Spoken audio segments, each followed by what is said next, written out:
In this video, we are going to talk about curve sketching. So step one of this type of problem is going to ask you to simply find the first and the second derivative. So remember, these are just power rules on our derivatives. So on my first derivative, I'm going to get a negative 12 times x squared. And then on the second term, that becomes minus a 60x. Remember, that's a 1, so on the third term, that becomes minus a 72. So that would be my first derivative. And then calculating the second derivative based on the first derivative, I'm going to get negative 24x minus a 60. And that's all they have you doing on step one. Now, when you look at step two, because they're going to ask you where the function is increasing and decreasing, remember that that involves you taking this first derivative and setting it equal to 0 so that you can find your critical points. So one thing that I notice about this first derivative is all of the terms have a factor of negative 12. So you could factor it out, or you could just simply come in here and divide everything by negative 12 since it is an equation. And so when you do that, you're left with x squared plus a 5x plus a 6. And again, that's equal to 0. So now if we factors of positive 6 that add up to 5 in the middle, I'm going to get factors of x plus 3 times x plus 2. And then if I set those factors separately equal to 0, then my critical values, so subtract 3, subtract 2, my critical values are negative 3 and negative 2. So now I'll go into the second step and do my little line chart here. So negative 3 and negative 2. So remember, we're plugging into our first derivative. So let me re-put that here. Negative 12x squared minus 60x minus 72.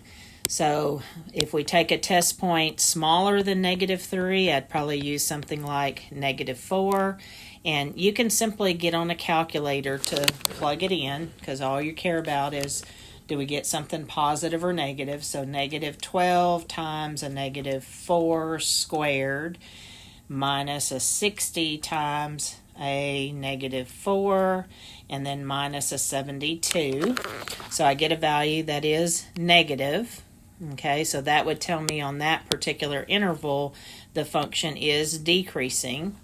And then if I plug in something in between negative 3 and negative 2, I'd probably just use something like negative 2.5. And again, just, certainly write down what you're plugging in, but you can let the calculator do the number crunching. But remember that you've got to show me. You can't just get on a graphing calculator and decide where it's increasing and decreasing, because you're not showing me the calculus behind it. You're just getting on a graphing calculator. So definitely show me what you are plugging in, and show me what value you're getting out. And so in this case, I got a positive 183, and what matters, of course, is that it is positive. So I know the function is increasing on that interval. And then I need something to the right of negative 2, and probably the easiest thing would be to use 0. So if I plug 0 into my first derivative, I get 0 minus a 72. So the fact that it's negative would tell me that this function is decreasing on that particular interval. So we see that in interval notation, the function was increasing from negative 3 to negative 2. And it is decreasing from negative infinity to negative 3, union. It's also decreasing from negative 2 to infinity.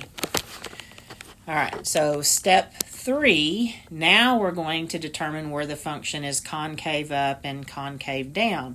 So in order to do this, we're going to take the second derivative. So let me get to my second derivative again. So the first derivative was negative 12x squared minus 60x minus 72. and my second derivative is negative 24x minus 60. So now we'll set that equal to 0 and solve. So if I go ahead and add 60 to both sides, I have a negative 24x is equal to 60. And then if I divide both sides by negative 24, we're going to get a possible inflection point of a negative 5/2, or negative 2.5 if you prefer the decimal. So again, I'm going to build a sign chart. So I've got negative 5/2, that's where my partitions will be. And I'm going to plug test points in on the left and the right side. So something that is to the left of negative 5/2 would be something like x is negative 3. And again, you're plugging it into this second derivative. So negative 24 times negative 3, and then you have minus 60. So if you go ahead and punch that out, you've got a 72 minus 60 leaves you with positive 12. And again, it doesn't matter that it's positive 12 as much as it matters that it's positive, because remember, when it's positive, that tells you we are concave up. And then something to the right of negative 5/2 that I could plug in would be x equals 0. So negative 24 times 0 is 0, minus 60 would give me a negative 60. So the fact that it's negative on that particular interval tells me I'm concave down. So I was concave up from negative infinity to negative 5/2, and I am concave down from negative 5/2 to positive infinity. And then finally, for step 4, they want us to enter the x values as any local minimum, maximum, and inflection points. And so we'll go back to step 2 for just a minute.